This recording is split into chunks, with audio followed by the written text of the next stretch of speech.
The wildfires in Oklahoma are making national news, and the conditions causing them and the red flag warning are impacting our local air quality. Meteorologist Garrett Hamilton joins us live in Springfield with the safety precautions you need to take.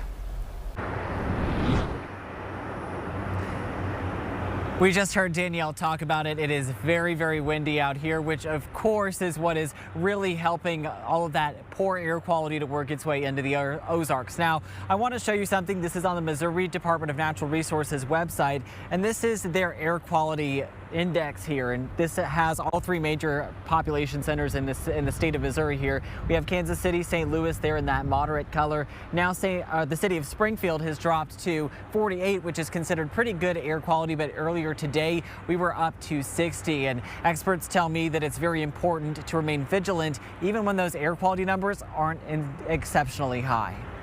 You may not notice a haze in the sky or the smell of smoke in the air, but just a few minutes outside will bother people with sensitive allergies.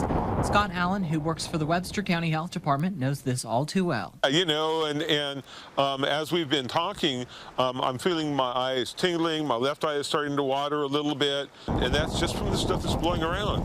We were outside today for less than 15 minutes, and he says you don't need a lot of smoke from wildfires to create health issues because air quality is measured using particulate matter. In simple terms, it's composed of tiny particles in the air that range from smoke to allergens.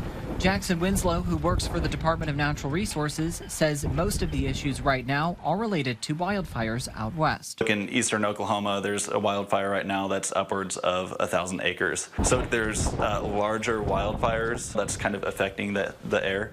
The size, he says, is something that plays a large role in air quality. The larger the fire, the more the air quality will suffer on a large scale.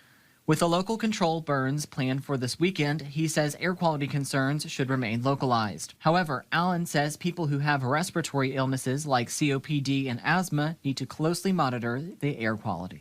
Early signs of respiratory sickness include watery eyes, a runny nose, and a cough, while more advanced signs include difficulty breathing, which he says is a medical emergency. Regardless of whether the reduced air quality comes from smoke or allergens, Allen encourages people who are immunocompromised to stay inside because sickness is already high in the Ozarks.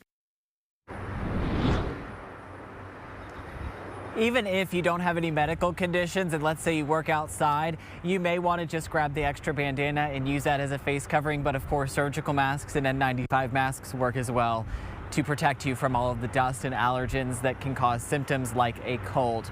In Springfield, I'm meteorologist Garrett Hamilton, KY.